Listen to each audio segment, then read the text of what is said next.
I've been calling with you. Good morning, everybody. How we doing? Doing good, man. Super Bowl 60 is here. After a couple of weeks, knowing the matchup and all of the build-up, it's finally here. We got the final Football Friday of the 2025 season, and I'm excited, man. I'm fired up. I think this is an awesome matchup.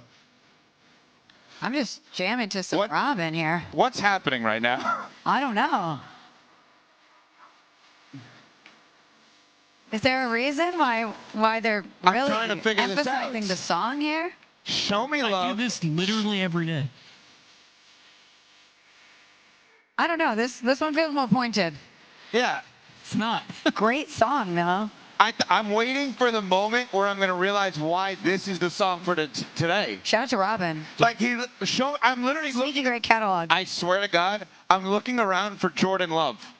I'm like, it's Show Me Love. It's just a surprise guess. That would be unbelievable. My quarterback surprising us live here on set in San Francisco at 3:02 a.m. Yeah. That would Early be wake up for dedication. him. That would be dedication. Well, he's probably still up from NFL honors and the award show. last Probably. night, maybe. There were a lot of people that just making their way in as we were making our way to set. Oh, yeah. A lot of people have done that over the last couple of days. And it's been fun. All right. Unsportsmanlike presented by Progressive Insurance. Save when you bundle motorcycle, RV, and boat insurance. Visit progressive.com. Yes, we are here at the Media Center in San Francisco. And last night, NFL honors. Matthew Stafford wins the MVP. He announces he's going to be back next season. So big news all around. Now, there was an interesting controversy because one voter actually gave a first-place vote to Justin Herbert. So Drake Maye finished one slot behind in terms of first-place votes, Matthew Stafford. And who knows, if the vote goes a different way, then maybe Drake Maye is the MVP. So certainly some controversy there. With that, let's start, CC, with this. Stafford wins it, back next season, announced it.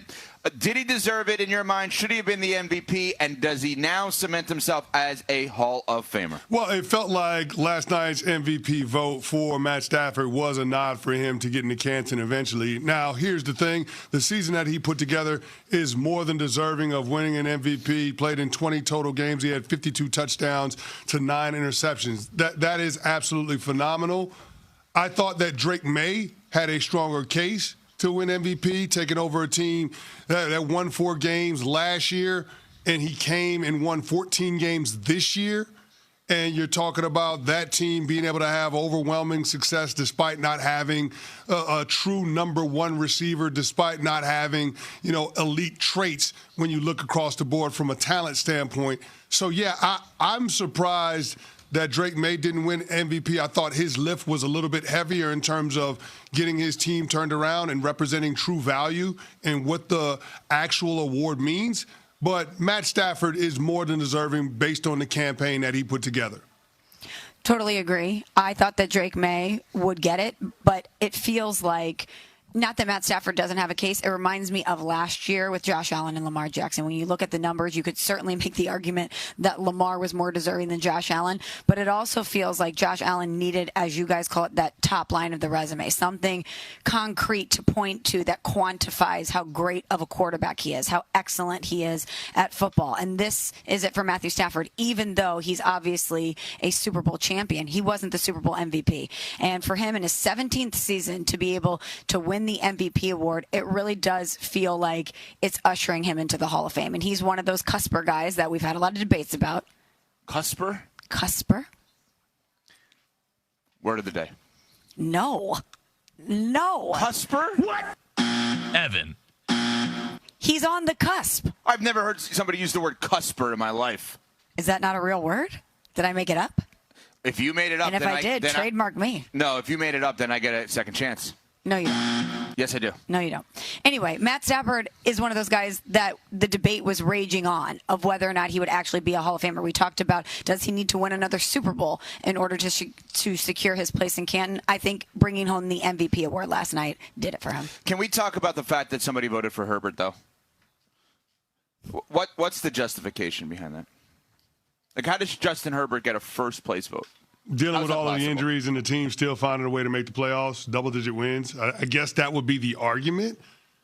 I don't believe in that, though. I don't believe in the hypotheticals. Well, he had to overcome all of these things. And if these pieces were in place, well, it doesn't make sense to me, because if those guys are healthy and the team has the exact same record, which is on the board, then Justin Herbert isn't the MVP. That doesn't make any sense to me at all.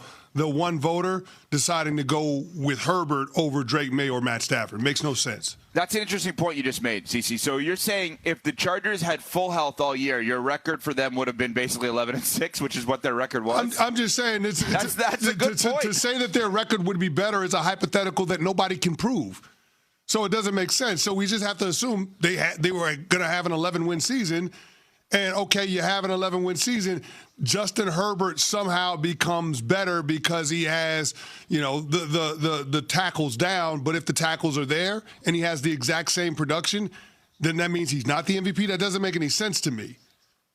Well, and by the way, it's not like Drake Maye had some dominant offensive line, especially on the left side all year. If we're gonna play that game, if they had better performance, what then happens? Yeah, Evan, but the difference is that Drake Maye actually won 14 games. Right. So it's like, Yeah. you know what I'm saying? And led the NFL in passer rating and completion percentage and yards per attempt. I'm not assigning Drake Maye more wins because, I'm not assigning him more wins based on a subpar offensive line. You know what I'm saying? Yeah. I'm not assigning him more wins based on something that isn't there. That's the part that I don't get. Yeah, absolutely. And Sam Monson is a writer, and he was the one, and he came out, and to his credit, he owned it, and he discussed it, and he tweeted about it. He said, I was the Justin Herbert vote. The guy had the worst offensive line in the NFL all season, and despite that, he was working miracles in almost every single game. Stafford's O-line became 2/5 as bad as Herbert's for 5 minutes, and he became a turnover howitzer. Mm-hmm. He embodied value. Any justification in the reasoning there? And this is not a personal attack on Sam. Obviously, he's accomplished enough to get this vote and the opportunity to vote, and he's thought it out. I don't think he was doing it for hot take attention. I'm going to be on Unsportsmanlike to begin a show live from San Francisco, brought to you by SoFi. Yeah, he's not walking around Media Row looking to come on and defend his position. I don't get that sense at all. But I think this is more of an analytical breakdown of this that I don't see. And this is not even me as a Patriot. I'm okay with the idea of Stafford winning it. It feels weird that Stafford won it, and the altering vote could have potentially been for May or for literally. It's just crazy that that's the case. Now, Josh Allen did get 2 first-place votes. I'm more okay with that. For whatever reason, I'm more okay with that than I am with Herbert getting the votes. I don't know why, because it's not like I would have voted for Josh Allen either in this. But it seems like what happened last night does secure Stafford's place in the Hall of Fame. If you think Does it? Okay. Oh, I think so. Does it? Yeah, I'm going to tell you why. Here's why, CeCe. We have learned very clearly this is not about how you play football. It's about whether or not the voters like you. Well, that's fair. And he's got all the narratives surrounding him too. Put up great numbers in Detroit, even though they weren't a successful football team. He becomes the missing piece in LA, brings this Super Bowl championship back to LA. He's a Super Bowl champion. He's an MVP. On stage last night with his 4 young daughters, announcing he's coming back with his young daughters on stage. All in matching outfits, looking as cute as can be. And McVay cheering, Kyron Williams running back from St. Louis, I'll give you that, cheering there. Awesome. There's a narrative, because here's why, and I know we're going to get to the Hall of Fame thing, but I am so agitated by something. It's not about how well you play. It's about how much you are liked by the writers and the voters, because Adam Vinatieri got in, as he should, for a game-winning kick in the same Super Bowl that they're keeping Bill Belichick out for. Which is ridiculous. Let's be honest. Adam Vinatieri is, in my mind, a Hall of Famer.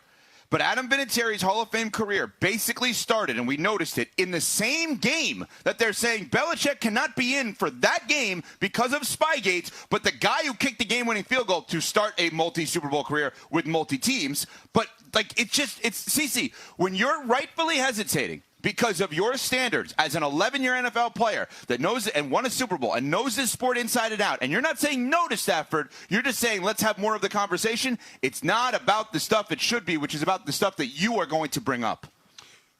Fair. I do want to acknowledge, though, the Hall of Fame voting is somewhat of a zero-sum game, especially with the senior committee nominees. When you start talking about some of the guys from yesteryear, like Elsie Greenwood and Roger Craig, so on and so forth, Roger Craig getting in over Robert Kraft or Bill Belichick right now actually makes some sense, because you're talking about one of the last few opportunities for a player like Roger Craig, who had 1,000 yards rushing and 1,000 yards receiving in the same season, one of 3 players to ever do that in the NFL. You're actually talking about the last opportunity for him to get in.